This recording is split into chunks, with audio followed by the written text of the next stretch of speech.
Hello, everyone, and thank you for joining the Edge Tech Podcast. This is your host, Howard. I'm joined with Antonio, Devin, and we've got a new fourth person named Sean. He's going to be joining us on the rest of the podcast moving forward. Today, we're talking about VPN filter, the state of autonomous vehicles, as well as the future of automation and tech jobs in general. So, to get us started here, we've got Devin talking about the VPN filter malware. So many of us have probably seen some of the warnings and bulletins released by the FBI suggesting that everyone reboot their routers because we have malware that's kind of running a little rampant across the world at this point. So that warning was in reference to a piece of malware called VPN filter. Um, the way that it works is it infects the targeted network device and it starts to sniff out network data. So it'll steal passwords, usernames, various other credentials that's moving through the router and route to its endpoint. So the as of about a week ago, the malware has infected roughly 1 million routers worldwide, which is fairly small compared to obviously the number of routers that are in production today. But because of the way that the malware works, it is extremely dangerous, and it is also partially targeted control systems like SCADA, which makes it especially dangerous because that industrial hardware is kind of critical to various infrastructure systems around the world. So the suggestion to reboot um, isn't particularly effective. The way that the software installs itself is in three stages. It starts with a worm that goes into that's added to crontab, which is a list of tasks that are run at regular intervals by the Linux scheduler on these Unix-based routers. So that first stage means that it's basically a kernel level worm. So rebooting just causes it to start from step one over again, as opposed to eliminating the malware entirely. Um, Following step one, that initial hook into the Linux scheduler sequence, then the second step is the body of the malware, the basic code that handles and executes the the the primary structure of the malware. There's also a third stage where it'll add specific modules that target SCADA systems or uses the dark web to communicate via encryption to report back information that's being uh, um, sifted and scalped from that network traffic. So the irony here is, like many of our biggest recent hacks and vulnerabilities, the Equifax, the Targets, the T-Mobiles, this particular vulnerability, this particular malware, the way it functions is it uses default credentials as the means to initially place that worm into the target device. So if you're using the admin username and the 12345 default password, that's what the malware is using as a means to break into these devices. So realistically, the rebooting is just like a temporary slowdown fix. It's like you've got a horde of invaders coming, into your into your nation, and you're just throwing up like track hurdles in front of them. So it'll slow them down, but it's not at all an effective defense. The more effective defense is changing those default credentials. And I'm not surprised. Many people just they buy routers and turn them on and That's it. They check the bottom of the router and use whatever's listed there. And additionally, you have a bunch of internet service providers providing all-in-one router modem devices, router plus whatever the hell it's called when it provides phone service, telephony service as well. You have these devices being provided by the ISPs. And of course, at that point, people don't feel the need to do anything with them at all. Or they're unable to even change the default passwords because it's locked by the service provider as the actual owner of that leased equipment. So it's not shocking, but it does put everyone in a fairly vulnerable position. So let me ask you this: are they asking people to reboot because they want?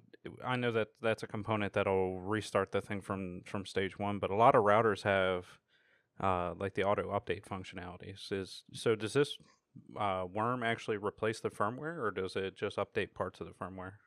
Yeah, it just updates parts of the firmware. Okay, It's not completely rewriting the firmware. It's just adding a task sequence to to the the cron firmware. tab. I gotcha. Yeah, yeah. So it's just modifying the kernel so that it adds an additional task to the scheduler. But they're asking people to reboot. I think because Well, they gained control of part of the network, didn't they? I who think I was the FBI actually regained or gained Yeah, control of part I of it. heard they seized the domain, so all the traffic's going to them now. That's what I heard. I don't know if that's true though. I Yeah. think I'm not sure. Yeah, I read something from I think it was USA Today where they said, like Yeah. Sean said, yeah, it sounds like the FBI seized the domain, so all the traffic's coming to them. So, well, turns out all the traffic was actually going to the FBI anyway. That wouldn't be super shocking. No, not at all. Yeah, they just got caught. Yeah, that wouldn't be even moderately shocking. Antonio, did you reboot your router, bud? Man, you know I did. I mean, actually, I rebooted just because I was having issues in the house, not just because they're trying to hack my network. No, Oh, they're I just hacking the need- Gibson. You know what you should do? Somebody should replace their router's default login screen with that from Jurassic Park where he goes, "Nah, you didn't say the magic word." It's a great idea. Yeah, that's what I would do if I had that kind of programming skills. I would totally just make just like a virus that it doesn't actually even damage anything. It changes the even if you do successfully log in, it just replaces that. Just to be a jerk. I'm not a bad guy. I just like to be a jerk sometimes. But anyway, on a serious note, if you haven't already, update your router firmware. Even if, because I know it's only a handful of routers that are actually impacted, but Yeah. So it sounds like if you weren't using the default credentials for your router, that you're safe. You're definitely safe, or you might be safe. You would definitely be safe. yeah, All right. so it's just running like an automated task. Yeah. Okay. I got you. Yeah. If you're not using, or if you are using, you're not using it's not like a brute force attack. It's not that sophisticated. So it's just using the default credentials to have a easy front door access into the administrative section of the router subsystem to allow it to make those kernel changes. So if it doesn't have that, it doesn't have the sophistication to then try to break its way into the router, which the routers at this point are fairly Robust. fairly hardened against brute force attacks. So that's why we don't see more of them. Otherwise, that would be what would be happening all the time. Not only that, I like a lot of these consumer routers, they don't even have it like control panels that are accessible over the WAN side. So I'm actually shocked that these have to be kind of older routers that are actually impacted by this. Yeah. Yeah. That's what I was thinking. I think it was working over like port 2000 or something.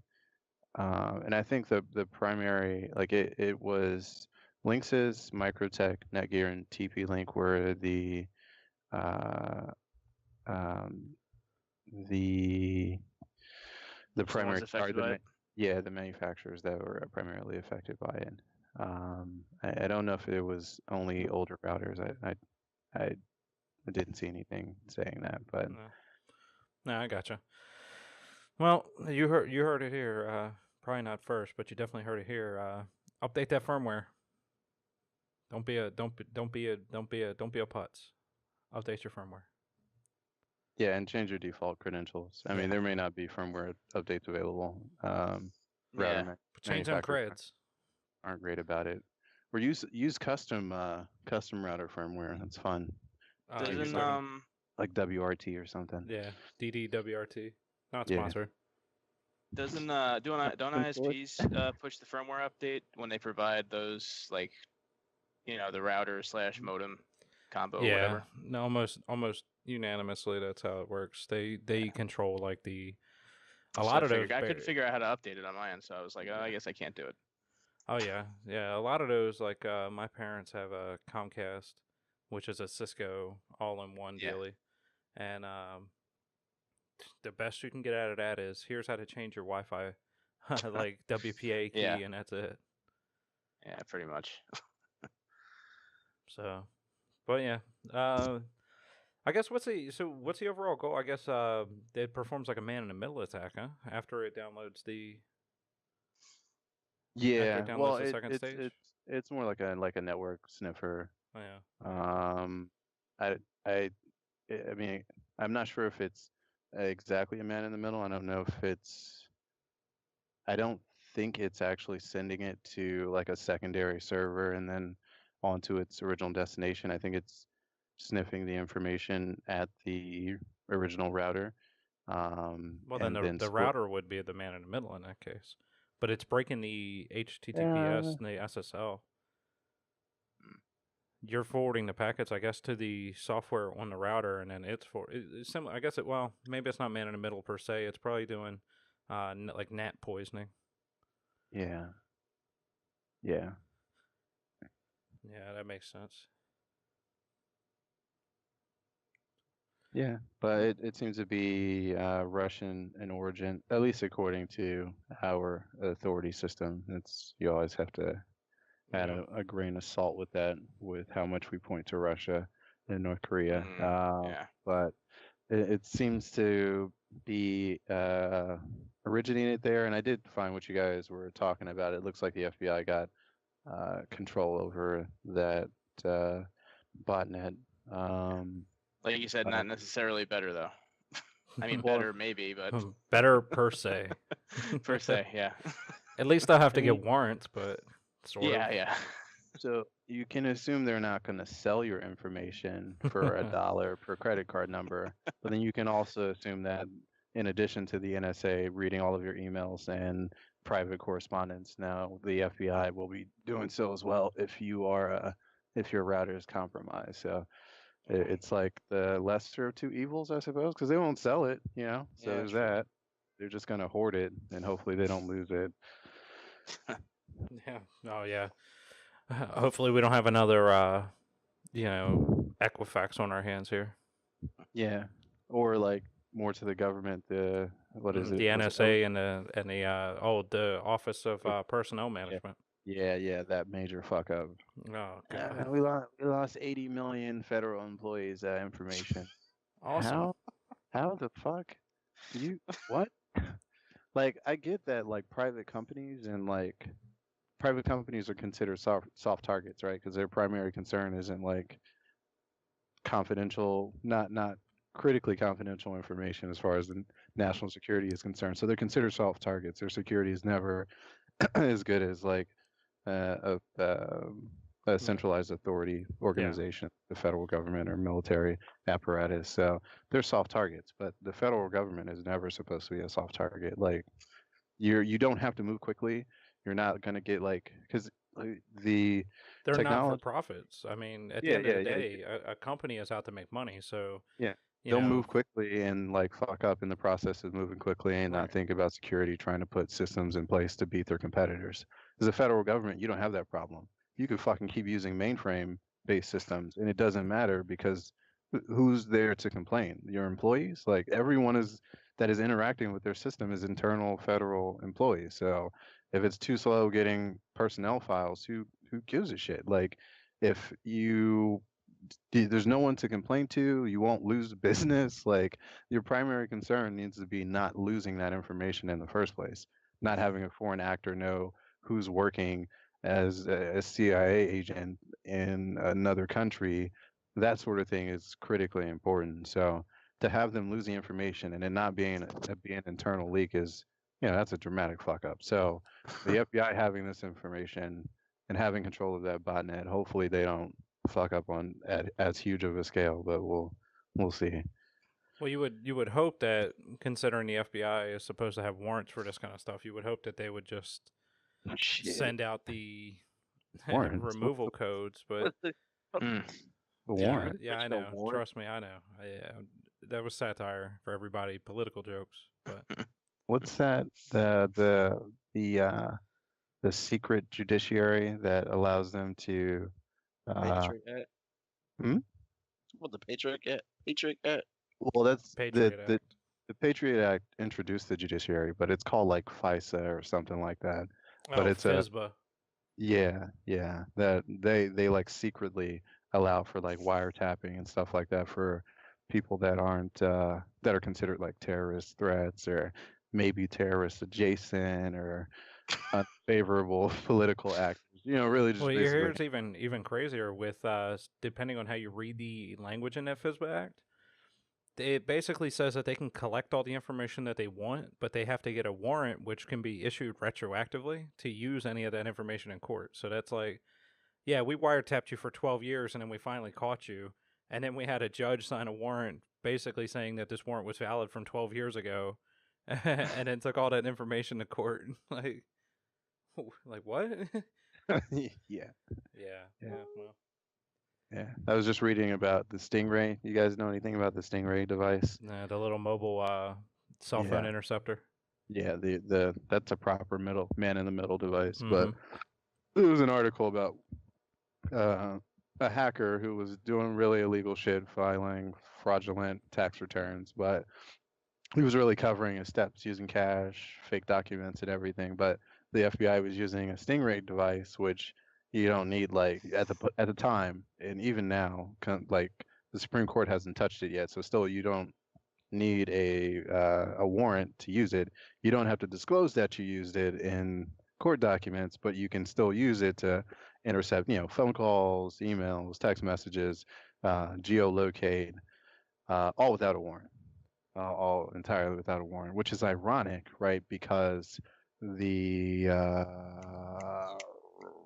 who defends the president, the Secret Service, has found similar devices around the White House recently, but more sophisticated versions of them. And it's funny because our clever president has decided that he wants to use his personal phone as opposed to a hardened, federally provided phone for all of his official communique. So his information is completely unencrypted, like a normal citizen. His device itself isn't hardened, besides maybe a fingerprint scanner. There's no two-factor authentication, no secondary passwords, nothing like that. So it's ironic that he's probably been compromised by those devices, and more importantly, this is exactly what he shat on Hillary Clinton for when she was using a private server for her emails, and now he's doing exactly the same thing but worse with his personal phone. So Yep. And there's no way, like when you talk about those base transceiver stations, like there's no way the cell phone has no clue what is and isn't a legitimate BTS. So even worse, like with those Stingray devices, yeah, okay, I'm targeting one specific person, right? Let's say I'm targeting, Devin, right? If Sean and me and Antonio are all in the same room and we're all in the same carrier, just because they're targeting Devin, all of us are going to connect to that tower, that quote tower, because it's the strongest signal in the area. Right. So in theory, the FBI, the CIA, whoever is deployed this device now can intercept our communication. So unrelated to whatever Devin's doing, if Antonio's up to doing something no good, he's also on the chopping block now. Yep. So would Whoops, we were. something like a VPN service protect you at all if you were to just by chance connect to one of these? No, because it goes over your cellular. Yeah, I mean you can't even connect your phone to a VPN unless you're using VoIP. If you use VoIP, then yeah. Okay. Or Apple Um, iMessage. Yeah. That yeah, goes over the yeah, internet connection. yeah. But if you're not using VoIP, then the cellular, like phone call portion of it isn't protected at all. It's still gonna use whatever tower has the strongest signal. Um, so you're fucked basically. But if you were to use something like Google Hangouts, that's VoIP, right? Like that goes over the internet? Yep. It can. It can, okay. Yeah, it can. And Interesting. that's assuming your carrier doesn't block you using Yeah. a VPN for your cellular, because they'll do that for whatever fucking reason. Well, because net neutrality is dead, I suppose. They can do whatever they want. Effectively, yeah, Yeah. almost Yep. anything. Back in the days when AT&T was blocking FaceTime and all them because it was competing with. So this was way back in the day when FaceTime and all that kind of shit first came out. Yeah. AT&T was like, oh, people aren't buying. This was way back in the day when minutes cost money, So you were like, oh yeah, I got X amount of minutes or whatever. AT&T was like, no, you can't use FaceTime over cellular because people got smart. They had unlimited data plans for the iPhones, but they would only get like 400 minutes a month or whatever. And they were like, well, just FaceTime people because it's free. Yep. So, but then AT&T was like, no, oh, they tried to, their argument was great because they tried to play it under the guise of like, oh, our network can't handle it. And it's like, okay, it was handling it just fine for a whole almost 12 months. And then all of a sudden, now all of a sudden can't handle it? Okay, come on, man. Who you bullshitting? Their network did shit the bed as the exclusive carrier for the iPhone. Like, not the first one, but when like it became more data heavy with like the third iteration, it like shat the bed. Like, because like San Francisco was like a big adopter for the iPhone, and AT&T was like the biggest provider there, and their service completely crumbled under the like data requirements of the iPhone. It could not handle it for a long time. It took them like 2 years to catch up. That wasn't because of FaceTime specifically, obviously, but their network No, that definitely was shot the everybody bed. wanting to watch YouTube and shit on the go. Could you imagine 2009 watching YouTube on your cell phone? That had to like break people's mind. Yeah. I mean, I've had a fucking passion for phones and shit for forever. So 2009 was like the year the like Palm Pre came out. So I was like constantly streaming music and switching back and forth between videos because it had like proper multitasking. So it's like, oh, look what I can do, guys. Look what I can do. Like, I think I had a Juke in 2009. yeah, I had a fucking BlackBerry. you don't even like that word, juke. Juke? You don't like that? Yeah. That was the name of the phone. Yeah, I know. I don't like that word. The car is ugly. I'm assuming the phone sucks ass too. Like, damn, shitting on wasn't your great. 2009 phone there, Sean. It didn't do shit, so that's fine. Antonio, what phone did you have in 09, bud? a Nokia. Nice. Those things are like bricks, man. Yeah. Stop mugging with those things. Yeah. Did yeah, you the one actually? with- Did you actually yeah, have the an? one- Did you actually have a Nokia, Antonio? No. Next sale. Next. the- Oh shit! With the beep. Nice. Beep. Had one of those. Yeah. Did you use the beep though? For real? Hell yeah. Yeah, I use that shit all the time. I annoyed the hell out of my friends. I always seen it like people advertising it, but I never knew anybody that was like, "Oh yeah, I'm using the beep." The only people where I lived that used them were drug dealers. They had like Nextel and Metro PCS phones. Yep. Okay. Well, wasn't a drug dealer, but I damn sure had one. Well, I mean, yeah, we're not from the same place, so your drug dealers probably use different phones. Okay. I don't know how to take that, to be honest with you. I Yeah, I don't mean need this. But okay, just like they you guys. made a whole fucking song about it, like where I'm from, called Nextel, no, Metros Interpreters or Nextels Interpreters or something. But there's a whole song about them having two phones, like one where they could like beat people and tell them when the police were coming and stuff. I had two phones back in 2009. This is starting to sound suspiciously like you were actually a drug dealer. Holy shit. It is an actual song called Metros and Chirpers. It's Mr. FAB. Oh yeah, yeah. No, this is like the music that of my childhood ish, adolescence. Yeah, yeah. I Can met you- that guy. Can you hear me now? Mac Pack, Mac Pack, Mac Pack, where you at? I didn't say it was good music. It was drug. It was stories of drug dealers. Metros and Chirpers, Metros and Chirpers, Metros and Yeah. Chirpers, Metros and Chirpers. This is terrible. Yeah, music's a generous word here, I think. Oh shit, Sean with the fucking future burn. I took him out at the Damn. kneecap. Yeah, he did. Oh shit. All right, boys, let's move on here. So the final thoughts, everybody update your router firmware, reboot them after you update it. Make sure you update it for real. And if you can't update it because it's too old, change the goddamn Buy a default new one. password. Fuck that. Buy a new one. Yeah, buy a new one. I Exactly. agree. Buy a new one. Yeah. Stop being a cheap asshole. And yeah, update from worth Windows XP. Yeah. Get your fucking life together. Yeah. If you're still running one that has like a N on the side, or rather a B on the side, it's too old. Give me your money, you cheap prick. Or a single A. A single Oh, A. Yeah. God. 802.11a. Oh my God, 4.5 megabits per second. It's so fast. Wireless? Theoretical. Oh, yeah, theoretical. Hey, even if you were getting 1 megabit per second with that puppy, you know, back in 03, that was the shit, dog. That's pretty I good. could walk around my whole living room and I'm connected. Especially since like broadband was 300 fucking kilobits per second. Theoretical. Yeah. Anyway, moving it on. Talking about the state of autonomous cars.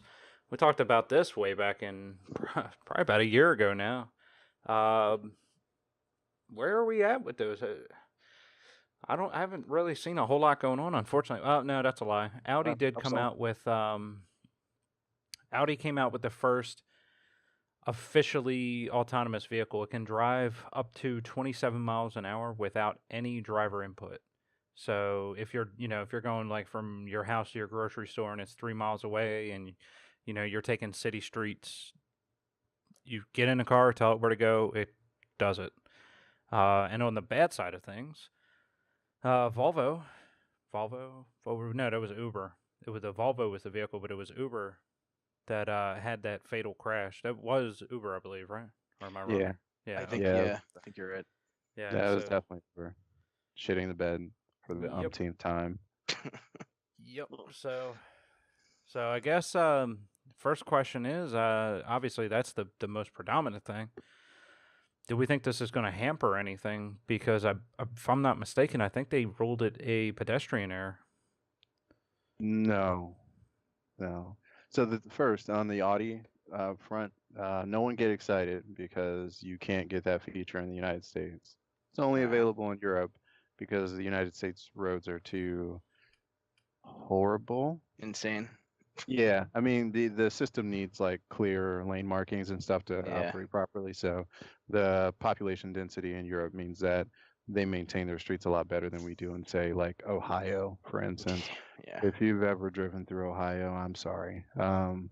So not here, not available here. But I think so. Uber has discontinued their autonomous driving program entirely after the pedestrian homicide. Or in vehicular manslaughter and voluntary manslaughter. I don't know who do you blame? What's the crime since it was the car that did it? Anyway, they've discontinued. Put a pause on their testing entirely. So their progress is on hold, but that's fine because the people that they got sued for stealing the technology from, which is Waymo, Google's autonomous driving subsidiary, or Alphabet's. I don't even know how that corporate structure works, but they're still pushing straight ahead. In fact, they just ordered 62,000 Chrysler Pacificas, which ew, but they ordered 62,000 of them. In order to put them into place, they've hired support personnel, so people to be available for riders because they want to put a taxi service in place. So people to be available for riders, and then people to act as kind of dispatchers for the vehicles. So Waymo is literally years ahead of everyone else. Google started their autonomous driving program almost 10 years ago. So their cars have logged millions of miles, which is millions more than anyone else except Tesla. But Tesla's like kind of testing with people, which has caused a few horrible accidents. So Waymo's still doing well. We also have General Motors, who owns Cruise, and Cruise also has a fairly robust system. It's pretty far into the testing process. But their system is only designed right now to work on the highways, again, with clear lane demarcation, etc., which just isn't a feasible expectation for the United States, at least, or really anywhere else in the world that's not fucking Europe. I mean, if it's not that good in the United States, just think about fucking like Colombia or Brazil or something. I'm absolutely certain their roads are worse, let alone like fucking Thailand or India. Like, have you watched their traffic? There are literally no rules. Like, It's crazy. There's no rules. like there's no real lanes, and there's fucking scooter bikes and people pulling people and little carts and bicycles and buses and shit, and there's no rules whatsoever. Like There's the no buses will rules. the buses will turn right across 3 lanes, the scooters cut in front of the buses, the vehicular like death rate, the rate of like fatality per mile driven is like 10 times as high as it is in the United States. So there's a lot of progress that can be made, but specifically in Uber's case, so the problem is their system detected that pedestrian, the homeless woman that was killed by the Yeah, but they accident. disabled the I was reading about it in between here. They disabled the automatic braking deliberately to quote prevent erratic vehicle behavior. That they wanted to Well, ensure a smoother ride for the tester inside the vehicle. Erratic vehicle behavior, like running over someone, is that included in that? Hey, you shut up. I mean that's pretty smooth if you don't suddenly stop. Just kind of like it's kind of like hitting a pothole, right? So you got to decide what you prioritize, you know? If Yeah. I got places to be. I don't want my car to suddenly stop. So maybe flash the lights or something and keep going, you know? But no, they disabled. So Volvo has their own autonomous tech. It's not level 4. It's like level 1 tech. So emergency braking, lane keep assist, adaptive cruise control built into the XC90 that Uber was using as their test car. So they disabled Volvo's built-in tech, which would have stopped the car before it hit the lady because it works. Their own software should have stopped the car, but it didn't because they, again, like Howard was saying, they're prioritizing a smooth ride. So they've designed their software such that the biggest problem for autonomous cars is deciding whether a stationary object is something to be avoided or ignored, right? So our eyes see stuff and it's like, oh, that's a fire truck, that's a plastic bag, that's a box. You know, we can determine when we look at it whether or not we should give a shit about slowing down about it or if it's going to blow away or we can drive through it, right? But the computers don't have that level of nuance, right? So they can be programmed to say this width of something is a car. I should probably stop for this. This is moving in front of me. I should keep this distance with it. But it has a really difficult time with stationary things like cinder block rails, which are cinder block lane dividers, which is something a Tesla on autopilot crashed into and killed the driver. It was a Model X in like the California. The road split, the highway split, and it has like a concrete lane divider, Oh and yeah. so I saw that. yeah, It so just it plowed couldn't. right into it. Yeah, because it couldn't. It's not that it doesn't see it, right? Because that would be It just didn't know what to do. Yeah, it was designed to ignore it. That it's not even that they haven't missed any like catches for logic. So it catches it, but the logic line it goes down is this isn't something to worry about. Ignore it. Keep going forward. This is something that this isn't big enough to care about. You know, Hmm.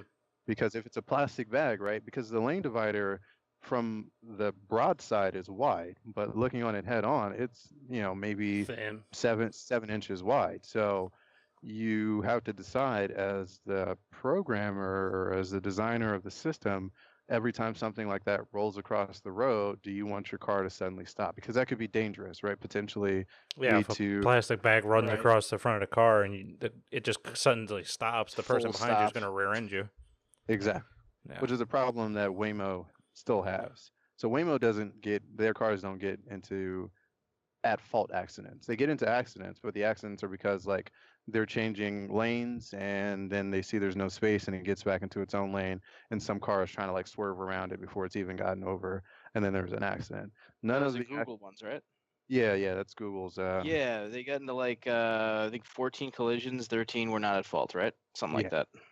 yeah, exactly. So, but their system is more jerky. It's not like Ah, driving with your chauffeur or something. So it is that trade-off, but the downside is like the autopilot failures where you drive into a fire truck, which an actual human would never ever fucking do, going 65 miles an hour. Like, That's what you think, but I drive 95 every day. well, yeah. I mean, a human that's attentive. The car is not looking yeah. at it, right? There was like a semi truck driver that looked down at his phone briefly and then slammed into like 5 cars in front of it on the highway going full speed. But that's because the driver was inattentive, which is something we're trying to avoid with autonomous tech. We know humans are inherently flawed. So, Yeah. but the car is never not doing its job, right? Like I was looking. This is total kind of tangential, but it's like a sci-fi dystopian future show called Electric something. It's on Amazon's. It's an Amazon original, but it's a future where we destroy the. This is a spoiler, so people that want to watch Electric Desire, whatever the fuck it's called on Amazon, don't listen. But it's a dystopian future where we've blown the planet up, right, humans. But a woman created an automatic factory called AutoFac, and the factory is still running because it had artificial intelligence. It was super hardened, and because it was run autonomously, the fact that the whole world was radioactive, there's no people, but who it's autonomous. It's completely self-sufficient. It is, in fact, was getting its own raw resources and completely building products from scratch.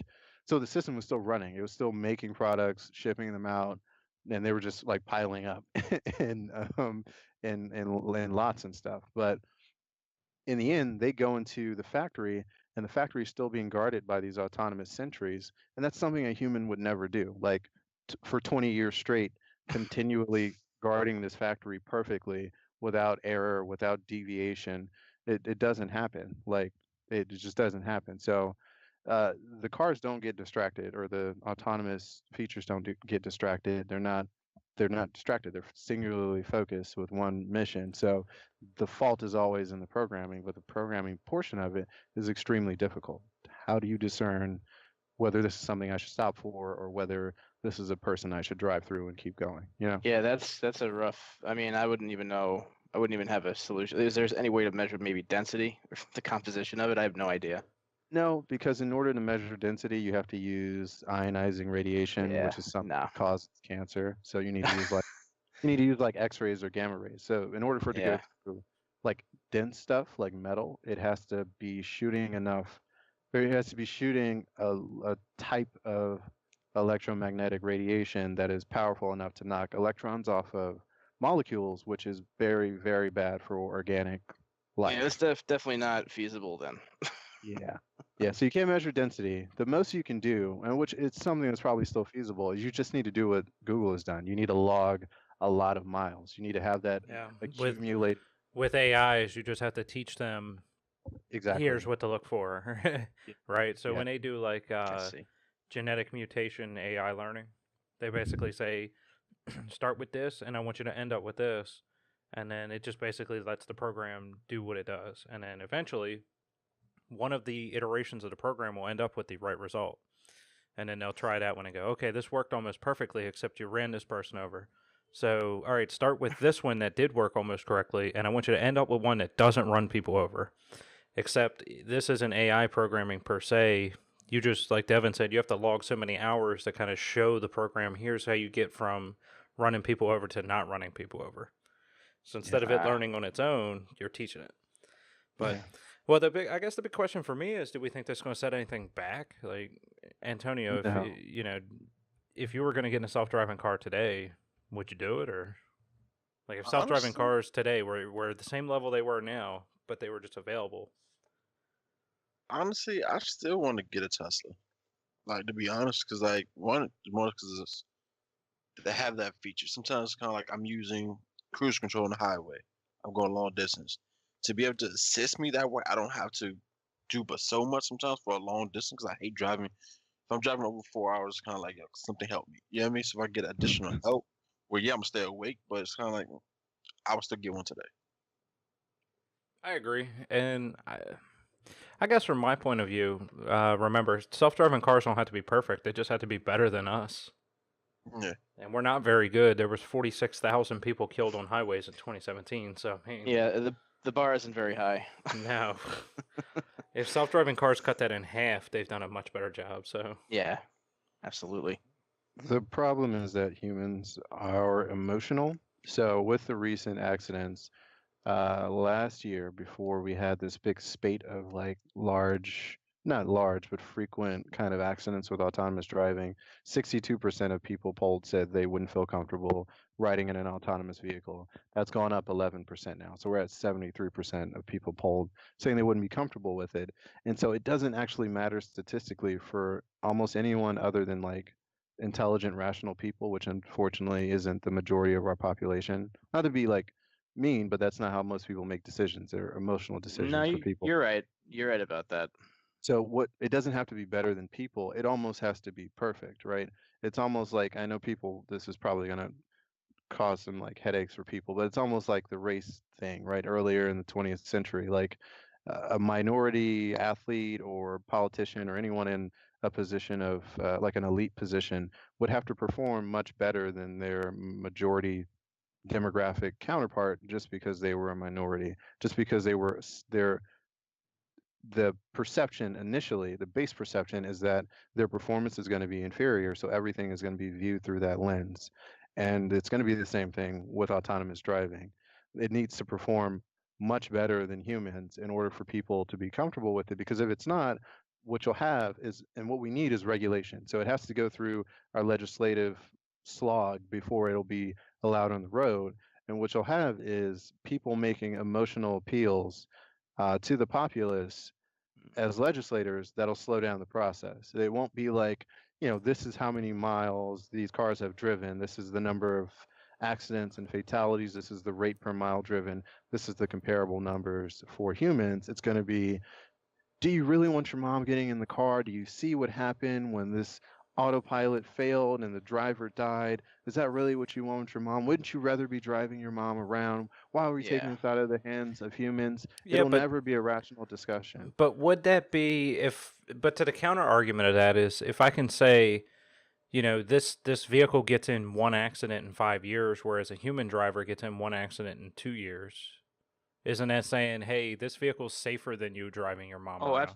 Yeah, absolutely. But I mean, I kind of agree with Devin, because people don't think like that. They're just like, oh yeah, it's more of an emotional knee-jerk response. Well, who knows if we Which get is enough not good. if we get enough lobbyists to throw in some some money, politicians might not be arguing the opposite. Let's be serious. If Yeah, all the you're car right. makers come together and say, hey, push these autonomous cars, That'll change the narrative for sure.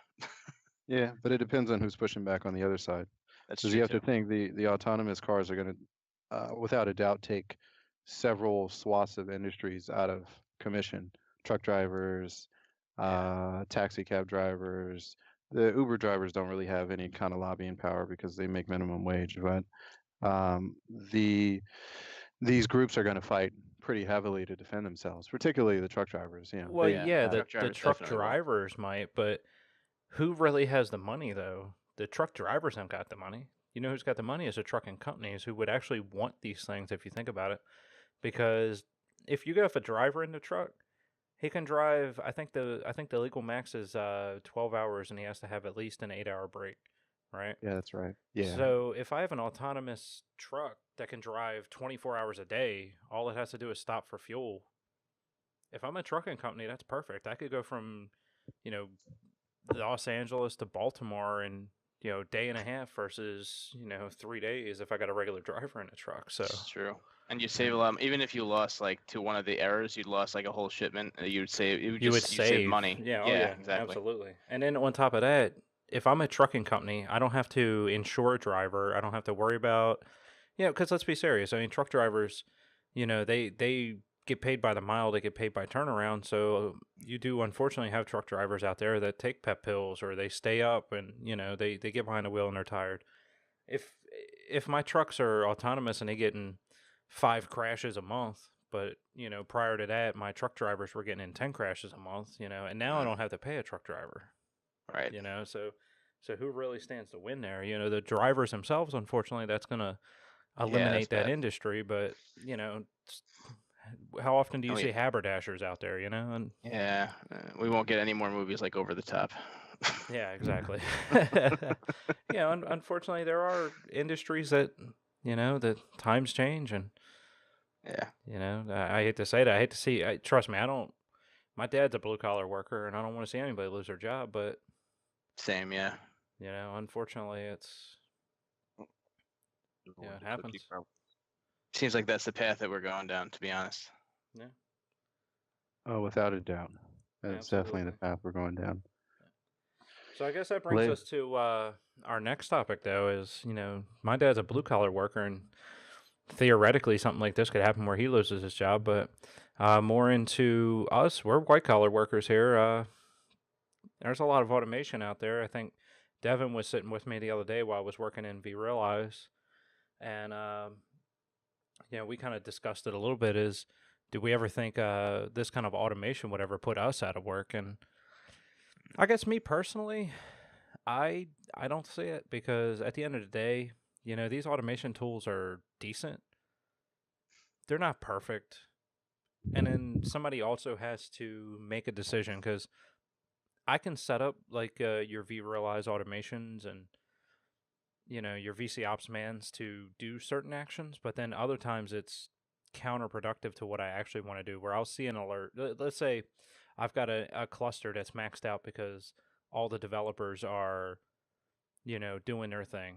vRealize automation will say, hey, this cluster's maxed out, but I know it's 4:30 and all the developers just kicked their code off to compile. Yeah, I don't want to do anything in that case, because moving them around is not going to make any sense. They'll cool down in about 2 hours. When the compiling all completes, it's no big deal. But if you leave that up to a machine, it may say, I'm going to waste time moving these guys around to different clusters or moving them around to different nodes. And then That's by a the time plastic it bag, does right? all that, then they've stopped compiling. So That's like the plastic bag. There's no reason to Yeah. to stop. yeah, so but to Devin's credit though is, how much is that really gonna be, where it doesn't learn, because some of the latest versions of some of these, tools for virtualization can detect like, oh yeah, we get these spikes daily. I'm probably not gonna act on that. So, and Devin, you're a programmer.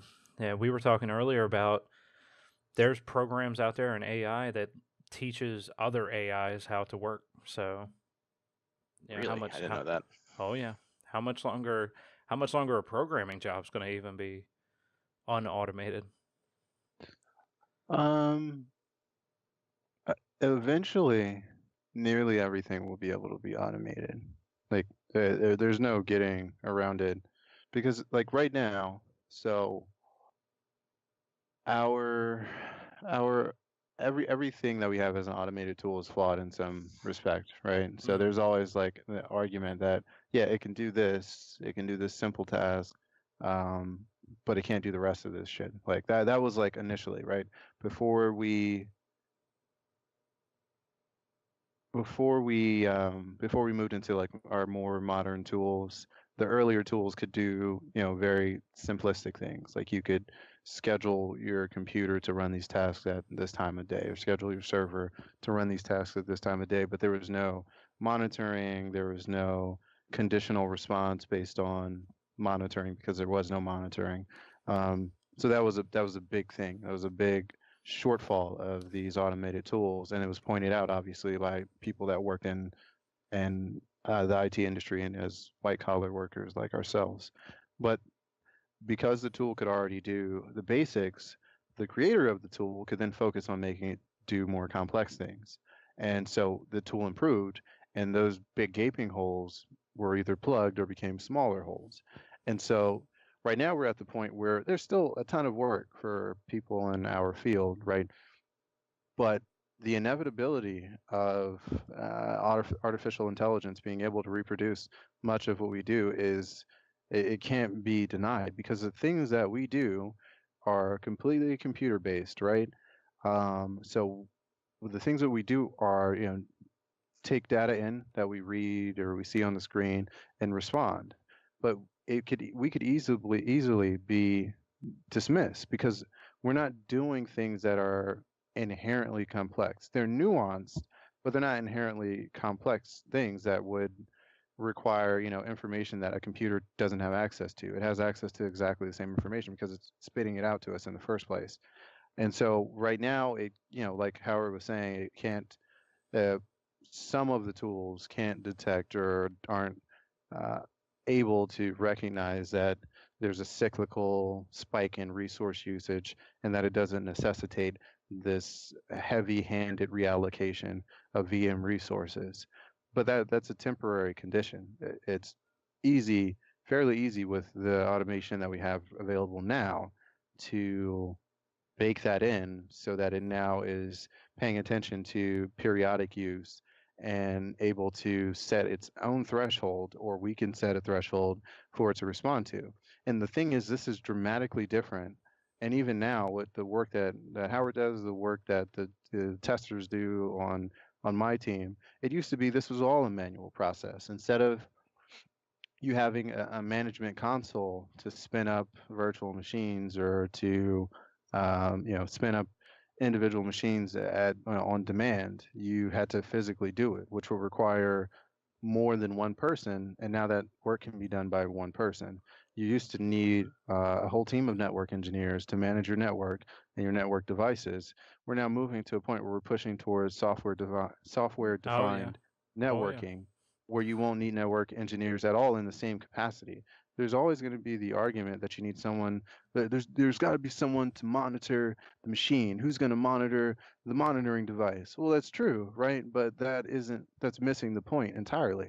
You don't really need everyone to be unemployed. Like all of Detroit didn't lose their jobs when the auto industry moved to automation and using, large automated heavy machinery, but most of them did. And the remaining had very little bargaining power because they weren't as needed because now you have a huge pool of labor with this specified, work experience for 15, 20, 30 years that really need jobs, but there's only a few of them. And now the employer has the ability to decide, yeah, I'm not going to pay you guys as much as I was paying you before because I don't really need you. And there's more of you than I actually need. I'll let you guys fight to the bottom for salary. And that's the same thing now, where you have a whole networking team now or a whole testing team with my group now that's manually testing, and you transition to automating these tools using software defined networking, using automated testing, you suddenly don't need a team of 10, you need a team of 2, just in case someone needs to take a day off, right? And that dramatically reduces the available jobs, but it also dramatically reduces your ability to negotiate your salary, and it significantly depresses wages. And I think it's kind of an inevitability in our field that this is going to happen. There's no getting around it. In fact, probably the hardest thing is to replace. It's going to be the easiest stuff, like the level 1 help desk stuff, because Yeah. it has to be updated so frequently, and there's a level of a level of complexity, not like the Well, not here's the depth. thing: an AI can't answer the phone per se, take a phone call, and then take certain actions because. Back when we were on the help desk, how many times you get somebody goes, "Oh, the thing doesn't look right," and an AI, I don't care how great it is, an AI is going to have no fucking clue what you're talking about, Yeah. and that's the thing, like oh, the thing's missing here. I don't know what it's called. The thing, it looks kind of like that. box. Like yeah, like I don't even know what they're talking about. Yeah. And I got a decade of experience in IT. I have no clue what the hell you're talking about, but I mean, like Devin said, it's inevitable eventually. Even now, Yeah. like Google, specifically for YouTube, is using AI tools to create AI tools. So that's their bots, for example, like the YouTube bots. They basically say, "Hey, here's a starting point." They have an algorithm that all it does is spit out algorithms, and then they take the resulting algorithms and find out which ones are the closest to what they want, and then they use that as the starting point, and they say, okay, this was close, keep going, and then it takes that as a starting point, modifies it a little bit, and then spits out a couple more algorithms, and then they run that through a gambit of tests. And that's the thing, like we're talking about it in a small scale, right? So if I'm thinking I have an algorithm that might create 50 algorithms, and I'll take those 50 algorithms and run them through the gambit of tests, and I end up with the best one. The problem is it's not 50, it's 5 million, because this is all being done by supercomputers, like every second, just pop, pop, pop, pop, pop, until it gets to the best one out of the group. And then it says, hey, this is the best I can do. And then we go, okay, well, this is 99.999% accurate. And that involved, one person maybe working 1 week to get to that. So, because the algorithm did 90% of the work. Yep. No, and it's unfortunate, but that, what are you going to do about it? It's actually Devin's fault because it's these programmers making these automated tools that are doing it. It's all your fault. Stop, Devin. True. So totally true. But no, it's not. It's not the individual programmers. If you think about it, it's business as a whole. Yeah. As long as business wants to make money, they're gonna find the best way to do it. So. Yeah, Antonio, you guys might be reasonably safe, and then, with hardware and stuff like that, there's always going to need to be somebody switching out hardware. So somebody's got to remove and re-rack servers, but how long is that going to be, a highly technical job before it becomes a very minor, low-skill job? I guess you're always going to need architects at the top. That's really, I guess, what you would have to strive to. But the problem is going to be, what happens with you'll never be able to break into the industry. You at some point you'll never be able to say, yeah, I worked at a help desk and then I moved my way up to, over 20 years I moved my way into architecture or something like that. There'd be no way, because you would never have a middle ground. You would either have a help desk job or you'll have an architecture job. There'll be nothing in the middle. There's no transition. Right. Or rather, there won't be. Well, yeah, there'd be nothing to well, I guess there'll be people who have to like troubleshoot hardware and that kind of stuff, but still have like LAN jobs, stuff like that. Yeah, because somebody's But gonna you have to. still have that stuff, but it'll be few and far between. It's like, oh, your land consists of 5 people Yeah. versus Yeah. 25 people. It's like, oh no, go to switch that up, fix that, you're done. Yeah, and Yeah. It's like, or okay, what's the problem? Okay, we can't figure it out. Give it to a computer, let it figure it out. They'll Yep. fix it. yeah, yeah. I mean, even now, like Devin was saying, with software-defined networking, a lot of my experiences with VMware, right?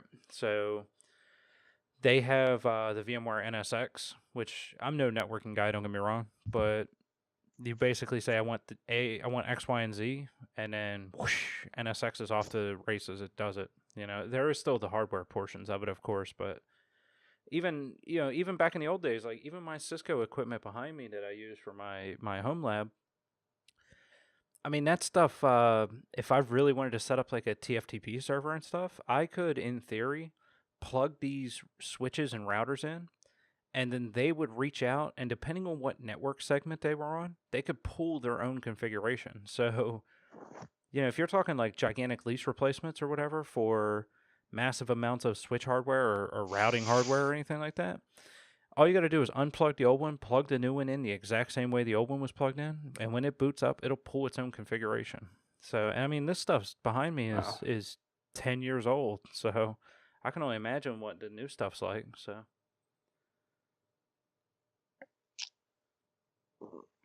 pretty much kids 20, 30 years from now better find something else to do besides IT work.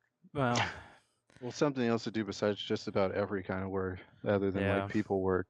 Like the only thing that the things that computers are bad at and automation is bad at right now is in manufacturing, the small stuff the computers still fuck up. super delicate stuff. like Yeah, really not even tiny. not super delicate, but like moderately delicate. So Yeah. like Tesla is losing a lot of money all the time. And part of it is because they're expanding rapidly, but it's also because of the way that they've built their factory is heavily automation dependent. And they went overboard. But they went into automating like these fluffers and these super yeah. complicated conveyor belts to put in like foam insulation that didn't actually add anything to the car's acoustic qualities. Yeah, they automated too far and it ended up costing them a shitload of money. Right. And this is something that traditional automakers have figured out like 30 years ago, that you can automate like the big shit, like let's bolt on body panels, let's put on, the axle welding, all of that stuff you could automate because it required precision with welding, but it didn't require a soft touch. It didn't require finesse.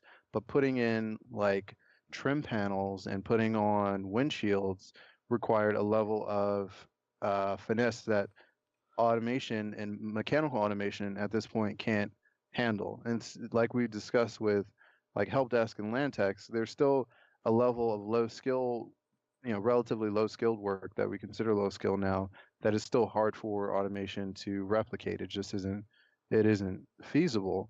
So those areas still remain, but you know, outside of that, there isn't much left to do besides people to people interaction. So, like, we have like a lot of companies have business analysts, and their job is like just talk. Well, what's your job? Well, I take the thing the guy says, and then I say it to the other guy, and then that guy says something to me, and I say it back to the other guy. Yeah, and then I have to convince both guys that what they're saying to each other is right. Those will be the remaining jobs, like that, and like trying to get people to give you your money, give you their money to invest or to buy things. Those are the positions that will remain. But everything else, even like restaurant work, like we're trying to raise the minimum wage as a nation by and large for low skilled labor. Restaurants, especially chain restaurants and large grocery chains and general merchandise chains, are responding by adding more self service. So you pick your own shit up, you check your own shit out. You order your meal on a tablet screen and you pick it up after it's been prepared. And it's still prepared by a person right now. And I think it'll take a little while before we're like at a Jetsons level where you just press a button and a hamburger pops out of a machine. But we're not that far off. And the wait staff. I went to Buffalo Wild Wings. No, not Buffalo Wild Wings. TGI Fridays or something, and they have like tablets for you to order your food with, and then someone just brings your food to you. And now you've just completely eliminated wait staff, which is like a huge. What's the sick part about that? I actually prefer not having to interact with people. so anytime I go to the and I know this is terrible, but anytime I go to like the grocery store and shit, or a Walmart or whatever, if I just need like 2 items, man, I don't want to talk to anybody. Just you know, I just want to take my item to the checkout, scan it. I know how to it's not rocket science. I know how to scan an item. I know how to swipe my credit card, and I know how to take my receipt. Good enough.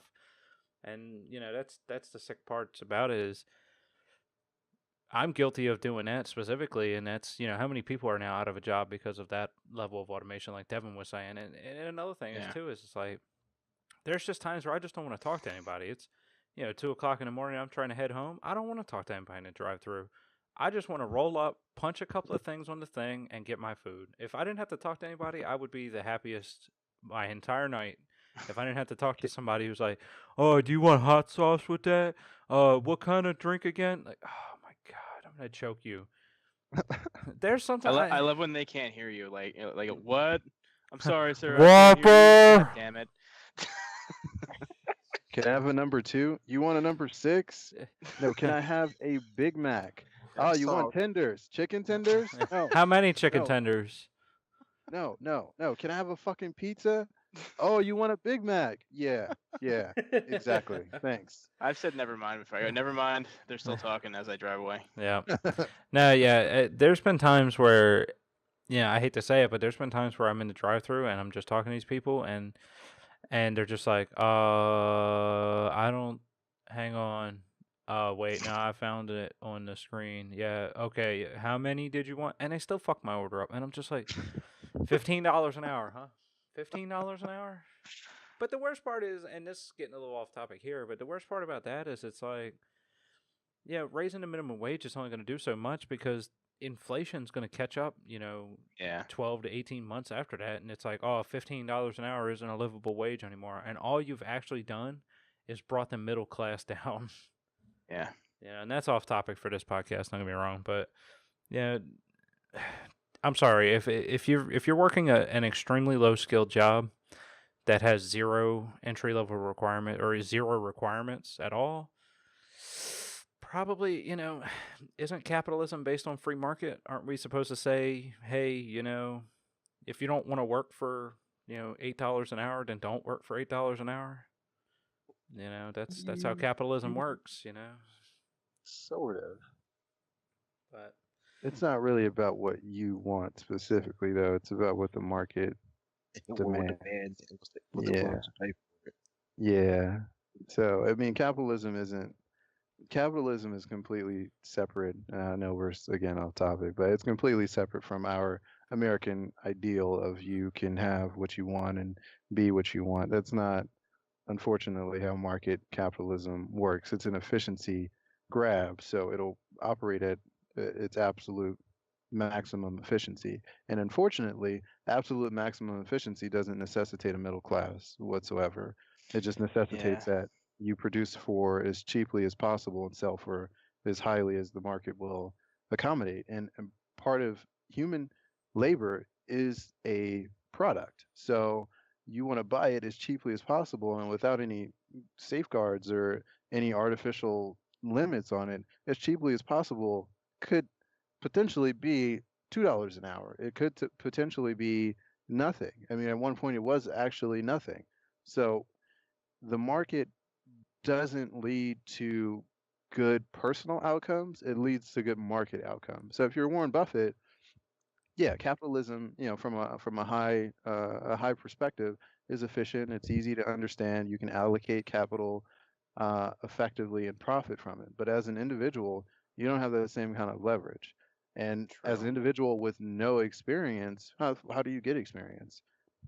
How do you get it? Even if, as an individual with low skill and no experience, you decide to go to college, if the market demands that you also have experience in addition to the college education, you still have to bite the bullet and work for less than a living wage until you have the necessary experience. And this will only be compounded by automation because now you'll have a freaking warlord nation where there's far more people that want jobs than there are employers looking for humans to hire. To that credit, though, here's the problem with, like you said, with capitalism. The market says, me as the consumer is only going to pay so much for a Big Mac, right?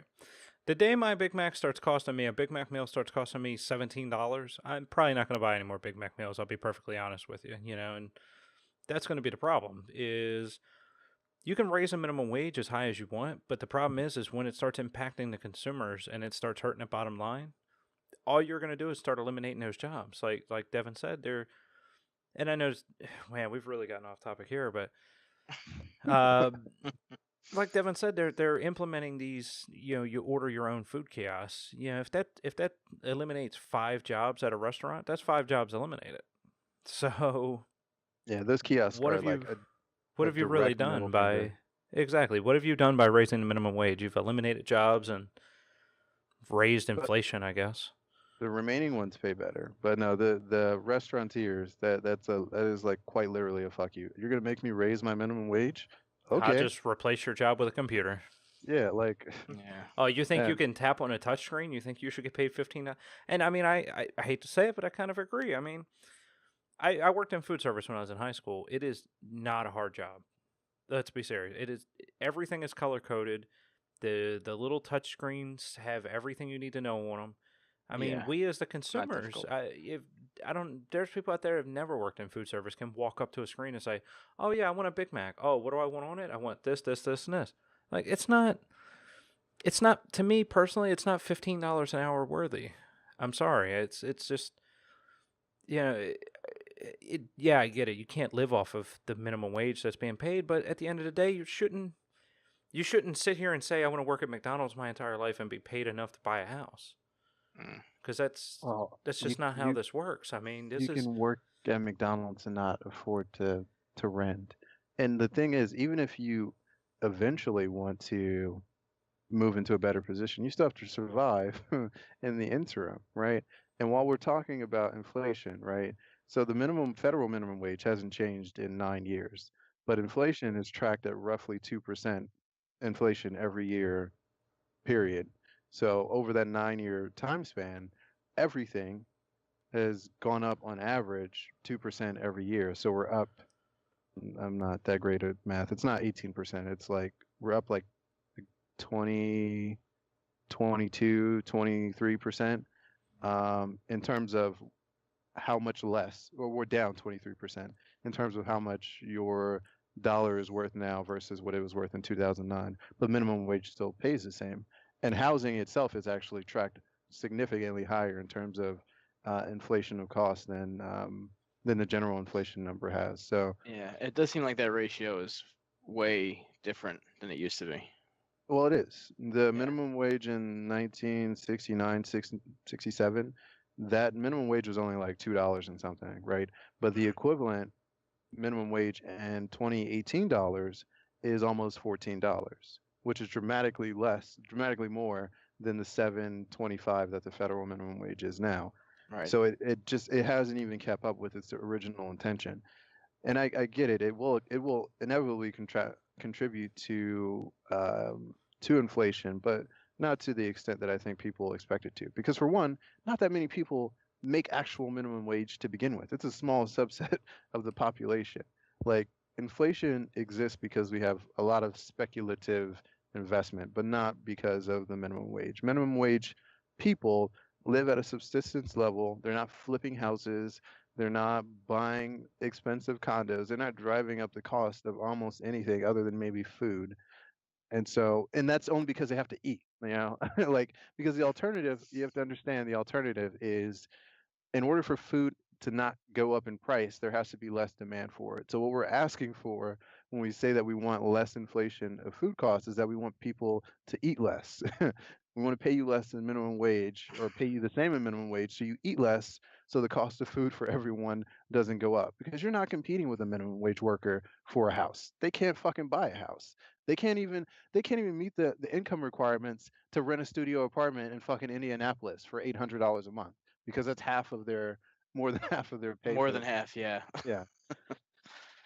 But yeah, we're off topic. You guys well, want to touch on well, anything else? this will just be the last part. But to like you said though, is there's a very small subset of people who work at minimum wage, right? So those people that work at minimum wage are either extremely unskilled or have no other ability to work in something. So, like I said, to me personally, is if you're working a job that requires zero of any kind of skill, I'm sorry, I don't feel like you should be paid, substantial minimum wage. It is what it is, it's. And there are going to be some jobs that you're not going to be able to work your way in and say, oh yeah, I went to high school and now I'm a brain surgeon, unless you came in some crazy money or something. But I mean, Devin, you and me both came from the same job to get to the help desk to where we are now. So there Yeah. was an intermediate point, and then granted, that's a very specific case. But how many people come out of, kind of crummy jobs onto entry level jobs and then get to where they want to be. Those jobs exist. Maybe, Used to be more common. 7-8 years ago they probably didn't exist because the economy was kind of in shambles, but the economy is kind of coming around now. So, yeah, back in the 80s when Reagan was in office and all that, the economy was going up, up, up, and in the 90s the economy went up, up, up, and then of course that up, up, up, up, up, up, up, brought it down in the 2000s. But I'm sorry, if you're working McDonald's, and it's off topic, but if you're working McDonald's, you don't get paid $15 an hour. Anybody, people working at McDonald's should be in high school.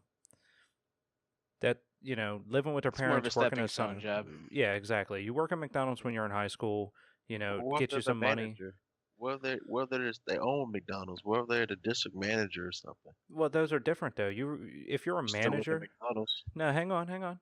If you're a manager, you've got, business skills, you've got managerial skills. If you're the cashier at McDonald's, the manager and the district manager of McDonald's don't make minimum wage.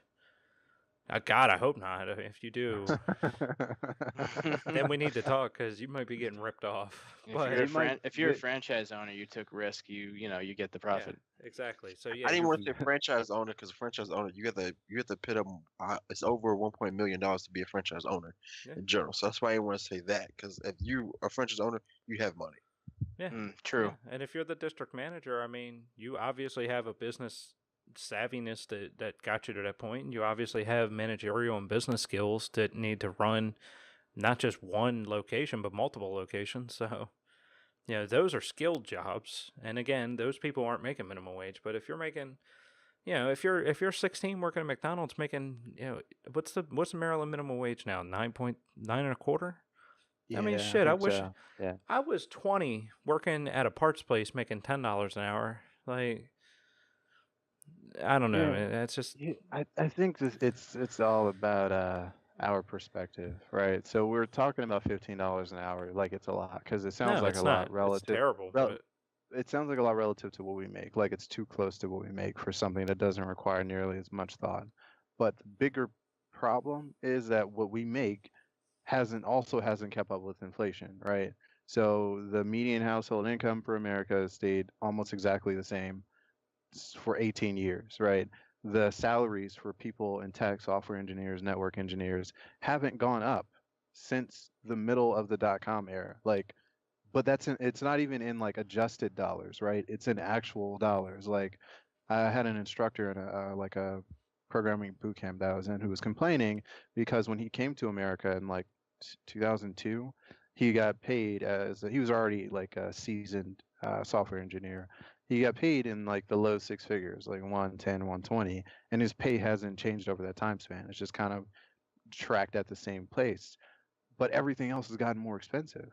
So whereas you used to have minimum wage workers at that time probably making, $6-7 an hour, you as a software engineer are making $50 an hour.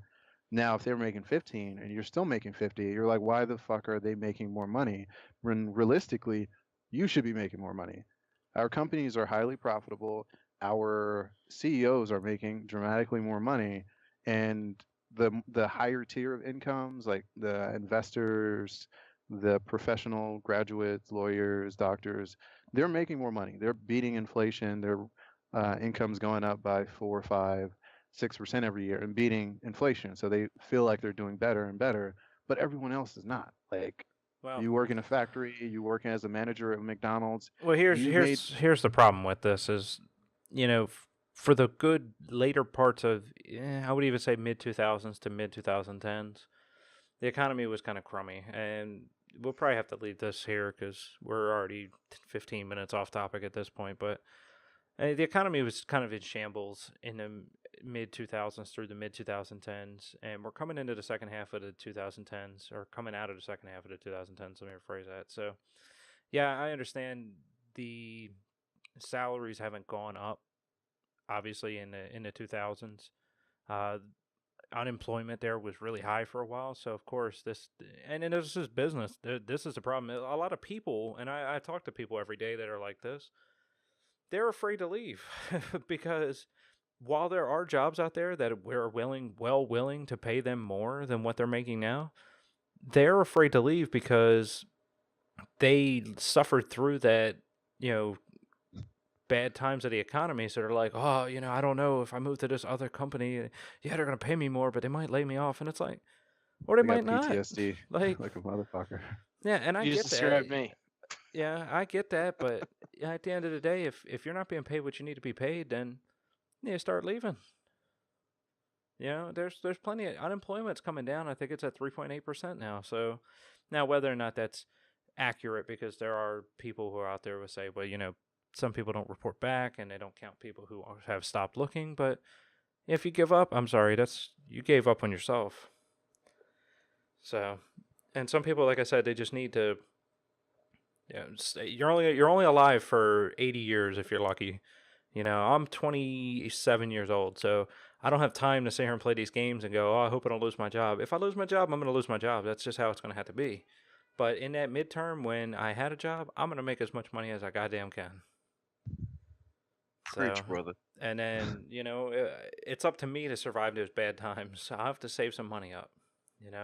That's the thing. Everybody wants high-paying jobs, and then they don't want to save because they want to spend all that money. And trust me, I'd love to spend money, but you got to worry about the times when the economy's not so good too. And the economy might not be good next year. The economy might go back to hell in a handbag, but who knows? The economy might stay great for the next 20 years. There's been a lot of political policies and stuff that were made in the late 2000s and early 2010s that, it's just now coming up to the time that the fruits of those labors are being born. So if you're working a job, the last thing I'm going to say is, if you're working a job that you feel like you're not being paid well enough in, if you're a skilled worker and you have a skill set that should be making X and you're only making Y, then you go out there and look. Go see what's out there. What's the worst that could happen? At the end of the day, what's the worst that could happen? Also, be willing to move. Yeah, absolutely. That's something people were a lot more willing to do in the middle of the 20th century, like 2%, well, 4%, like a 4% like movement rate. We're down to like 2% now. So instead of people leaving and going where the jobs are, like Silicon Valley or New York or DC, they're staying where they are and using like social welfare and shit like that to get by. Yeah. Instead of actually going where the jobs are. Yeah, if you live in Montana and you're a systems engineer and you're complaining that you're only making $60,000 a year, yeah, well, you might need to get out of Montana. Not to say anything bad about Montana. I don't know what the job market is like in Montana. I'm talking about, you know what I mean, flyover state. If you're in a flyover state and you're a highly skilled anything and you're making below market, get out of that area. Is it scary to move? Yeah. Devin, you moved from California to here. Was it scary? No, but yeah, because Devin's got sack. Yeah, I'm not. Put your sack on and get out there. Not a little bitch. But more importantly, I must be a little bitch because I was scared. God, I'm glad nobody listens to this podcast. You got to understand economics. Called our whole audience a bitch. If you're willing Jesus to move, Christ. you're not a bitch. But if you're afraid to move, then yeah, you got a little bit of bitch in you. You was a bitch. Yeah. I mean, alrighty, boys. I think that's enough of that. That's way off topic. We're 20 minutes off topic, but I guess it did kind of relevant. It was a little bit. At the end of the day, exactly. Some of that was relevant because I guess the problem is the more we raise minimum wage jobs, the more automation's going to eliminate those minimum wage jobs. So yeah, it's just going to light a fire to put that stuff into production sooner. Exactly, and there's people that make way above minimum wage who are getting paid very well to eliminate minimum wage jobs because people who have minimum wage jobs want minimum wage to keep going up. So anyway, I guess we'll call that it here for tonight. Any last thoughts or anything? Antonio, you were a little quiet tonight. What do you got there for us? I know you got something. Don't be a bitch. Love it. Love every part about it. You heard it here on the Edge Tech Podcast, everyone. Don't be a bitch. And with that, I think we should make that into a T-shirt. Check us out, Yeah. Store Envy. It's coming soon. Check out the website, edge-tech.net. But yeah, I think we'll call that here for the evening. As always, I'm your host, Howard. I'm Antonio. I'm Devin. And I'm Sean. And we really appreciate you listening. Check us out on the web, edge-tech.net. And everybody, you have a great one. And everybody, you have a great one. And everybody, you have a great one. And everybody, you have a great one.